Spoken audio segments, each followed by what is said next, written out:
अपने पूरे परिवार का ख्याल रखते हैं, छोटी छोटी चीज़ों का भी ध्यान रखते हैं। ठीक उसी तरह आदरणीय प्रधानमंत्री जी के द्वारा देश के हर एक लोगों के लिए सिर्फ ये हमारा नारा नहीं कि सबका साथ, सबका विकास, सबका विश्वास, बल्कि उस चीज़ को चरितार्थ करने का काम आदरणीय प्रधानमंत्री जी ने किया और एक एक छोटे से छोटे मसले पर भी बहुत संजीदगी के साथ, गंभीरता के साथ देश के सामने प्रस्तुत करने का काम किया। और मैं फिर से हमारे आदरणीय मंत्री के प्रति भी आभार व्यक्त करती हूँ कि आज जो ये संसद, चूँकि मैं समझ रही हूँ समय की बाध्यता है, आज जो ये संशोधन लाया गया है, मैं उनके प्रति आभार व्यक्त करती हूँ, चूँकि एक माँ है, एक बहन है और निश्चित रूप से एक जो संवेदनशीलता के साथ एक माँ के रूप में, एक बहन के रूप में जो स्त्री का ये एक हमको एक ये स्वतः ये मिला हुआ है, तो निश्चित रूप से उसको देखते हुए, दृष्टिगत करते हुए आज ये संशोधन, मुख्य रूप से 3 संशोधन जो इसमें आए हैं। एक तो गोद लेने की जो प्रक्रिया है, तो ये हम सब भी देखते आए हैं अपने क्षेत्र में भी और अन्य जगहों पे भी कई बार ऐसे हुआ। अभी तो हाल में कुछ दिन पूर्व ही हमारे एक क्षेत्र की ही घटना थी कि एक नवजात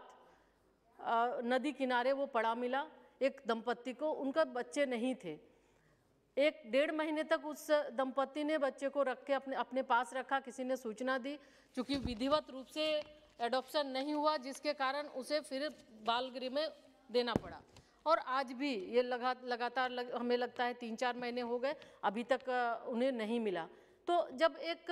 माँ के पास कोई, चाहे वो बच्चा अपना हो या पराया हो, जब कोई बच्चा उन्हें मिल जाता है तो माँ की ममता जागती है। और आप इस चीज़ को महसूस कर रहे होंगे कि उस दंपत्ति के साथ क्या बीतता होगा। और इसके साथ ही साथ तो ये बहुत ही अच्छा किया कि जो प्रक्रिया जटिल थी, उस जटिल प्रक्रिया को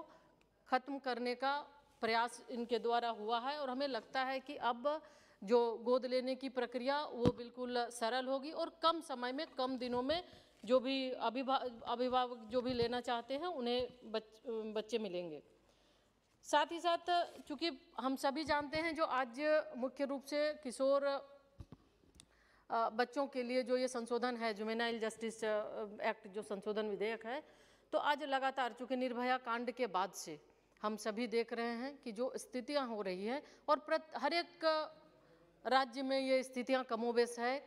लगातार घटनाएं घटती जा रही है। और छोटे बच्चे, जिसे हम बच्चे कहते हैं, भी बहुत विस्तृत नवनीत जी ने भी कहा कि 16 साल, 18 साल, 15 साल के बच्चे सही मायने में आज देखें तो वो बहुत छोटे नहीं हैं। बहुत ज़्यादा सोशल मीडिया के माध्यम से वो इतने जागरूक हो जाते हैं कि इतने हीनियस क्राइम, इतने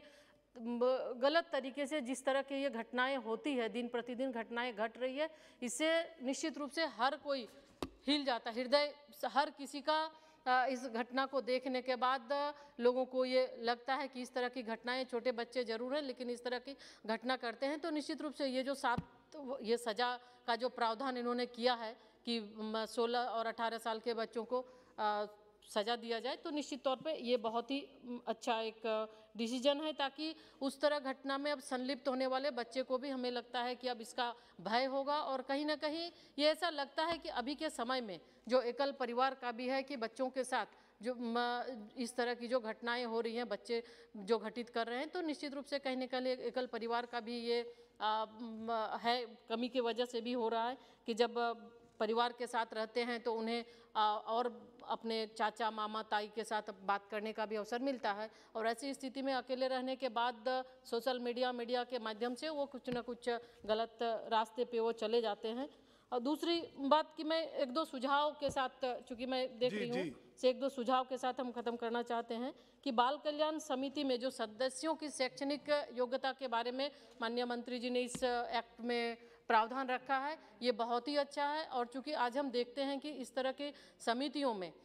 जब भी, चूँकि बच्चे जब होते हैं और जब वो संप्रेषण गृह में बच्चे होते हैं, तो चाहे वो क्राइम करने वाले बच्चे हों या फिर जो बच्चे अगर क्राइम नहीं भी किए हुए हैं, जो बच्चे अनाथ हैं, वैसे बच्चे भी रहते हैं। वैसी स्थिति में बच्चों की मनोस्थिति एक जगह रहने के बाद